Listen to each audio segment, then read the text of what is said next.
রামনীতি এবং রাজনীতি দুটো সম্পূর্ণ আলাদা বিষয়। ভগবান রাম শাশ্বত চিরন্তন, রাজনীতি সময়ের দাস, পরিবর্তনশীল। রাজনীতির ইতিহাসের মাঝখানে অনেক ভুজুং ভাজুং ভুলভাল কথা থাকতেই পারে, কিন্তু শুরু আর শেষটা অবশ্যই মনে রাখা দরকার। যেমন এই যে রাম মন্দিরের উদ্বোধন আজ হলো, ভগবান রামের বিগ্রহে প্রাণ প্রতিষ্ঠার ঘটনা ঘটল, এই রাম মন্দির আন্দোলনেরই একদম শুরুর দিকে যে নেতা চর্চার কেন্দ্রবিন্দুতে ছিলেন এবং এই আন্দোলনের সঙ্গে ওতপ্রোতভাবে জড়িয়েছিলেন, তিনি হলেন লালকৃষ্ণ আডবাণী। আর আজ যখন দেখা যাচ্ছে সেটা বাস্তবায়িত হয়েছে, সেই মুহূর্তে দাঁড়িয়ে বর্তমানে সবথেকে জনপ্রিয় নেতা, সবার শীর্ষে যার নাম দেখা যাচ্ছে, যিনি চর্চার কেন্দ্রবিন্দুতে রয়েছেন, তিনি হলেন নরেন্দ্র মোদী মহাশয়। অন্যদিকে আবার আমরা দেখলাম পশ্চিমবঙ্গে মুখ্যমন্ত্রী মমতা বন্দ্যোপাধ্যায় সংহতি মিছিল করলেন এবং সংহতি মিছিলের মঞ্চ থেকে তিনি বললেন যে বাবরি মসজিদের ঘটনা যখন ঘটেছিল তখন আমি একা ভয় না পেয়ে রাস্তায় নেমেছিলাম। তৎকালীন মুখ্যমন্ত্রী পশ্চিমবঙ্গের জ্যোতি বসুর কাছে গিয়ে জিজ্ঞেস করেছিলাম কোনো কিছু প্রয়োজন আছে কিনা, এবং তারপর ভয় না পেয়ে বিভিন্ন জায়গায় ত্রাণ পৌঁছে দিয়েছিলাম। আজকের এই দিনটা আমাদের অনেক কিছু নতুন জানার, নতুন অনেক কিছু বোঝার। দেখুন, আজ তো ঘটনার কোনো অভাব নেই, কিন্তু প্রথমেই আমরা চোখ রাখবো রাম মন্দিরের দিকে। রাম মন্দিরের আজকের অনুষ্ঠানে দুজন ব্যক্তি, লালকৃষ্ণ আডবাণী এবং মুরলী মনোহর যোশী, একজন যিনি এই রাম মন্দিরের যে আন্দোলন তার প্রধান চালিকা শক্তি ছিলেন বলা যেতে পারে, এবং আরেকজন নরেন্দ্র মোদীর রাজনৈতিক গুরু। এই দুজনকেই এই অনুষ্ঠানে উপস্থিত থাকা থেকে বিরত থাকতে বলা হয়েছিল, কারণ তাদের বয়স এবং ঠান্ডার প্রকোপ। অফিসিয়াল স্টেটমেন্ট তেমনটাই বলছে। এবার এটাকে রাজনৈতিক দিক থেকে আপনি সুগন্ধিময় বলুন বা পুঁতিময় বলুন, একটা কথা অনস্বীকার্য, আজকের দিনটা ছিল সম্পূর্ণ মোদিময়, এবং তার যে প্রশস্তির কথা আজ সামনে উঠে এসেছে, কিছুদিন পর নিশ্চয়ই হোয়াটসঅ্যাপের মাধ্যমেও সেগুলো ছড়িয়ে যাবে, তার আত্মত্যাগের যে বিবরণী, তার সঙ্গে নিশ্চয়ই এই কথাগুলিও যুক্ত করা হবে। আগে যেমন শোনা যেত যে তপস্বীরা বহু বছর ধরে তপস্যার পরে বর পান দেবতাদের কাছ থেকে, সেই রকমই বলা যেতে পারে নরেন্দ্র মোদী মহাশয়ের জন্য এটা কিন্তু একটা দীর্ঘ রাজনৈতিক অপেক্ষা বা দীর্ঘ রাজনৈতিক তপস্যার ফলাফল। কারণ সেদিন লালকৃষ্ণ আডবাণীর রথযাত্রার মধ্যে কর সেবক হিসেবে যে যুবক উপস্থিত ছিলেন, তিনিই আজ বর্তমানে আমাদের দেশের প্রধানমন্ত্রী। লালকৃষ্ণ আডবাণী নিজেও বেশ কয়েকবার প্রধানমন্ত্রী হওয়ার খুব কাছ দিয়ে বেরিয়ে গেছেন, গা ঘেঁষে বেরিয়ে গেছেন, কিন্তু চেলা গুরুকে টেক্কা দিয়েছে। নরেন্দ্র মোদী আমাদের দেশের দুবারের প্রধানমন্ত্রী হয়েছেন, ৩ নম্বরবার প্রধানমন্ত্রী হওয়ার যে লড়াই, সেই দিকে তিনি এগিয়ে যাচ্ছেন তার গুরু সেই রাম মন্দিরের হাত ধরেই। তবে লালকৃষ্ণ আডবাণী 90 বছরে পৌঁছানোর জন্য, শীতের জন্য উপস্থিত থাকতে না পারলেও আজকের অনুষ্ঠানে 90-এর কোঠায় থাকা অন্যান্য অনেক ব্যক্তি উপস্থিত হয়েছিলেন। যেমন একজন হচ্ছেন প্রাক্তন প্রধানমন্ত্রী আমাদের দেশের দেবে গৌড়া মহাশয়। তার মানে তাঁরা কিন্তু বয়স এবং শীত দুটোকেই উপেক্ষা করে উপস্থিত থাকতে পেরেছিলেন। বলা যেতে পারে যে কয়েকজন শঙ্করাচার্য এবং এই দুজন মানুষ ছাড়া গোটা দেশের মানুষই মোটামুটি কিন্তু এই রাম ভাবের যে আবেগ, তাতে আজ মিলিত হয়েছিলেন, সামিল হয়েছিলেন। অন্যদিকে এই যে লাইমলাইট, সেটা পশ্চিমবঙ্গে এসে একটু ভাগ হয়ে গেছে, বা বলা যেতে পারে টিভি স্ক্রিনটা ভাগ হয়ে গেছে। একদিক জুড়ে যেমন অবশ্যই থেকেছে রাম মন্দির, ভগবান রামের বিগ্রহে প্রাণ প্রতিষ্ঠা করা নরেন্দ্র মোদী মহাশয়, অন্যদিকে আমরা দেখেছি বিজেপির বর্তমান শত্রু মমতা বন্দ্যোপাধ্যায়কে। একদিকে অযোধ্যা, একদিকে কালীঘাট, একদিকে প্রধানমন্ত্রী, একদিকে মুখ্যমন্ত্রী, একদিকে ভগবান রাম, একদিকে মা কালী, দুদিকে দুজনেই প্রধানমন্ত্রী এবং মুখ্যমন্ত্রী, তারা কিন্তু করজোড়ে দাঁড়িয়ে রয়েছেন।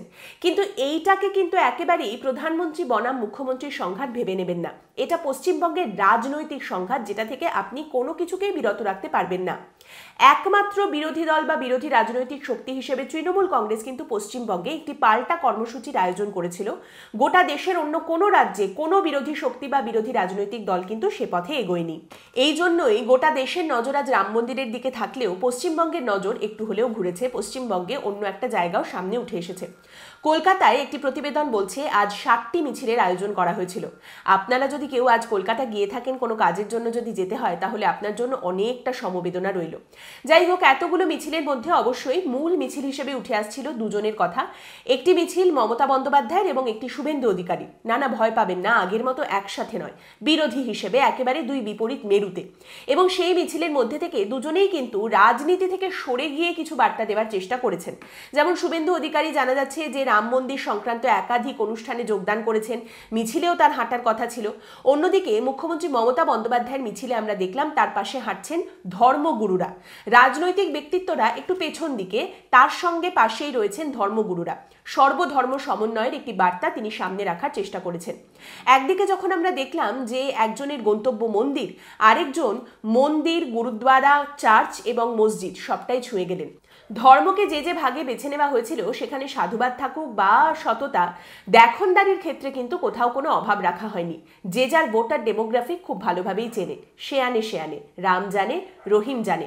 প্রধানমন্ত্রীর বক্তব্যের মধ্যে দিয়ে যেমন উত্থাপিত হয়েছে রাম থেকে রাষ্ট্র, দেবতা থেকে দেশের প্রসঙ্গ, তেমনি মুখ্যমন্ত্রী মমতা বন্দ্যোপাধ্যায় সংহতি মঞ্চ থেকে বার্তা দিয়ে জানিয়েছেন বাবরি মসজিদের ঘটনার সময় তিনি কিভাবে একা পথে নেমেছিলেন। তারই সঙ্গে একটা জায়গায় তিনি কতটা ধার্মিক সেটা প্রমাণ করার জন্য বিজেপির সঙ্গে দাঁড়িপাল্লায় না উঠে সিপিএম এর সঙ্গে নিজেকে তুলনা করলেন। মানে অনেকটা ওই নাস্তিককে ধোপা কাচা করে আস্তিকের প্রমাণ। তারই সঙ্গে এই সর্বধর্ম সমন্বয়ের কথার সঙ্গে সঙ্গে ওই অঞ্জন দত্ত যেখানেই যান তাকে যেরকম বেলাবোস গাইতে বলা হয়, সেই রকমই এই মঞ্চ থেকেও মুখ্যমন্ত্রী মমতা বন্দ্যোপাধ্যায় 100 দিনের টাকা কেন কেন্দ্র বঞ্চনা করছে, কেন কেন্দ্র টাকা দিচ্ছে না সে কথা মনে করিয়ে দিলেন। তারই সঙ্গে এনআরসি সিএ এর কথা কিন্তু তিনি আবার মনে করিয়ে দিলেন। তিনি এনআরসি সিএ এর বিরুদ্ধে একা কিভাবে প্রতিবাদ করেছিলেন সেটা যেন তার জনগণ একেবারেই ভুলে না যান, সেটা কিন্তু তিনি অবশ্যই করে মনে করিয়ে দিয়েছেন। নিজের কোর ভোটার ডেমোগ্রাফিকের খেয়াল রাখা, তাও আবার এমন একটা দিনে যেদিন ভারতে নিজেদের সেকুলার বলে দাবি করা অন্যান্য রাজনৈতিক দলগুলো ব্যাকফুটে খেলছে। তাও এই জিনিসটা করার যে মানুষ খুব একটা বেশি নেই সেটা ঠাহর হলো। তবে এই সংহতি মঞ্চ থেকে একটা জায়গায় মুখ্যমন্ত্রী একথাও বলেছেন যে ইন্ডিয়া জোটে বামেদের জন্য তার কিন্তু যথেষ্ট অসুবিধা হচ্ছে। মানে প্রাক্তনকে নিয়ে এতটা বিব্রত থেকে বর্তমানের সঙ্গে লড়াই করে ভবিষ্যতে তিনি কিভাবে প্রাসঙ্গিক থাকবেন এটা একমাত্র তিনিই জানেন। কিন্তু লোকসভা নির্বাচনের আগে সব মিলিয়ে বলা যেতে পারে আজকের দিনটা অবশ্যই ঐতিহাসিক ছিল। তবে এই যে বারবার ঐতিহাসিক ছিল আজকের দিনটা সে কথা বলছি, তারই সঙ্গে এটাও মনে করিয়ে দেওয়া দরকার যে আজকের এই দিনটা যেমন ইতিহাসে লেখা থাকবে তেমনি এটাও মনে রাখা উচিত যে রাজনীতির ইতিহাস কিন্তু কে ঠিক কে ভুল সেই নিয়ে খুব একটা চর্চায় বসে না, বরং রাজনীতির ইতিহাস সমস্তটারই সাক্ষী থাকে। দেখুন আজ আপনি বলতেই পারেন যে জঙ্গলে একটা হরিণ ছিল, বাঘ এসে হরিণকে খেয়ে নিয়েছে, শিকারি এসে বাঘকে মেরে দিয়েছে। এবার এটা বাঘের আত্মকথা না শিকারির না হরিণের সেটা নির্ভর করছে আপনি কোন দিক থেকে এই কথাটা শুনছেন, গল্পটা শুনছেন তার উপর। আবার আপনি কোন দিক থেকে গোটা বিষয়টা শুনবেন সেটা সম্পূর্ণ আপনার লুকআউট, একেবারেই কিন্তু জঙ্গলের লুকআউট নয়। সেই রকমই রাজনীতির ইতিহাস ক্ষমতার উত্থান এবং পতনের সাক্ষী থাকে, কারুর তাবেদারি করে না ইতিহাস। অনেকেই বলেন রাজনীতির ঊর্ধ্বে গিয়ে দেখুন, রাজনীতি ছেড়ে ভাবুন। ঊর্ধ্বে কে যাবেন বলুন তো? সবাই তো চুম্বকীয় আকর্ষণে সাড়া দিয়ে চলেছেন।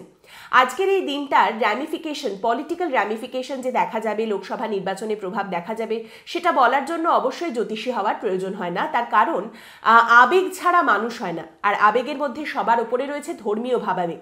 দেখুন ইংরেজদের বিরুদ্ধে যে প্রথম বিদ্রোহ হয়েছিল, সিপাহী বিদ্রোহ, সেই সময় সিপাহীদের মধ্যে অনেক বিষয় নিয়ে ক্ষোভ পুঞ্জীভূত হলেও তার বহিঃপ্রকাশ কিন্তু তখনও পর্যন্ত দেখতে পাওয়া যায়নি যতক্ষণ না পর্যন্ত তারা জেনেছেন যে কার্তুজের মধ্যে যে পশুদের অংশ রয়েছে যেখানে তাদের মুখ দিতে হচ্ছে সেটা তাদের ধর্মবিরোধী।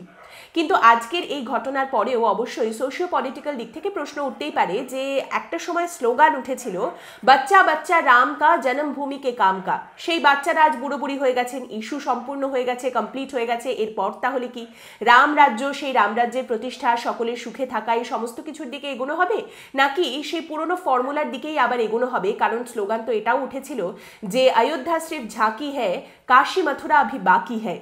তাই প্রশ্ন উঠতে পারে যে এটা এন্ড অফ চ্যাপ্টার নাকি এন্ড অফ সিলেবাস। আজ অনেকের মুখে, বিশেষ করে বাঙালি সাংবাদিকদের মুখে বারবার শুনতে পাচ্ছি একটা শব্দ, সেটা হচ্ছে রামলালা। রামের কথা আমরা সকলেই জানি, রামায়ণ আমরা পড়েছি, ভগবান রামের কথা আমরা সকলেই শুনেছি, কিন্তু লাল্লা মানে কি? লাল্লা একটা স্নেহের ডাক, ভালোবাসার ডাক, সন্তান সম একটা ভালোবাসা, গভীর অনুরাগ। আজ রাম মন্দিরের যে প্রতিষ্ঠা হলো, ভগবান রামের যে বিগ্রহে প্রাণ প্রতিষ্ঠা করা হলো, সেখানে কিন্তু তার সেই একটা ছোটবেলা, তার বাৎসল্য ভাবকেই তুলে আনার চেষ্টা করা হয়েছে, ধরার চেষ্টা করা হয়েছে। এবং এখানে কিন্তু একটা প্রচণ্ড স্নেহ, ভালোবাসা, অনুরাগ রয়েছে। এই অনুরাগ যেমন আমাদের দেশের একটা পরিচিতি, তেমনি এই অনুরাগকে ভাঙিয়ে রাজনীতি হয় আমাদের দেশে, এটাও কিন্তু একটা পরিচিতি। তাই এই রাজনীতির প্রভাব অবশ্যই গোটা দেশ জুড়ে দেখতে পাওয়া যাবে, এই ঘটনার প্রভাব দেখতে পাওয়া যাবে, কিন্তু এর প্রভাব পশ্চিমবঙ্গের রাজনীতিতে কতটা দেখা যাবে সেটা নিয়ে প্রশ্ন থাকতেই পারে। কারণ হিন্দি বলার ভোটার আর বাঙালি ভোটার পশ্চিম পশ্চিমবঙ্গের দুটোর মধ্যে কিন্তু আকাশ পাতাল পার্থক্য রয়েছে।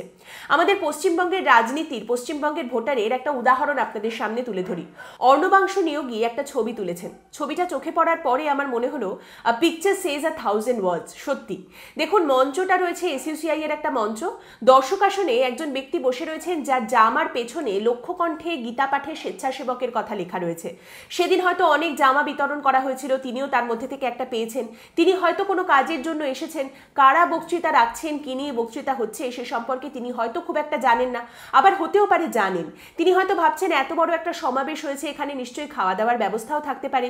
তিনি হয়তো অপেক্ষা করছেন তার কাজ শেষ হওয়ার, বা খাবারের কিছু না কিছুর অপেক্ষা তিনি করছেন, বা হয়তো তিনি একটু বিশ্রাম নিতে বসেছেন, সেটাও হতে পারে। তার বাড়িতে, তার পরিবারে নিশ্চয়ই একজন বা দুজন মহিলা থাকতে পারেন যারা হয়তো লক্ষ্মীর ভাণ্ডারের টাকা পান। আজ যেখানে বসে তিনি অপেক্ষা করছেন, সেখানে তার কাজ শেষ হয়ে যাওয়ার পর খাবার পান বা না পান, তিনি বাড়ি যাবেন, দুমুঠো ভাত খাবেন, আবার তাকে কাজ করতে ফিরে আসতে হবে। এই হচ্ছে বাংলার রাজনীতি, বাংলার মানুষের রাজনীতি। একজন ড্রাইভার দাদা আমাকে একবার বলেছিলেন যে এই যে সব নেতা নেত্রীদের শুনি না বারবার বলে পাশে এসে দাঁড়ান, দলের পাশে থাকুন, আমাদের পাশে থাকুন, আমার মাঝে মধ্যে বলতে ইচ্ছে করে যে আমরা আপনাদের পাশে গিয়ে কি দাঁড়াবো, আপনারা বরং পারলে একটু আমাদের পাশে এসে দাঁড়ান, তাতে আমাদের একটু সুরাহা হয়। আজকের পর্ব এখানেই শেষ করছি। আপনাদের মতামত এই পর্ব সম্পর্কে অবশ্যই জানাবেন কমেন্টের মাধ্যমে। পরের দিন আবার দেখা হবে অন্য একটি বিষয় নিয়ে আলোচনায়। ভালো থাকবেন।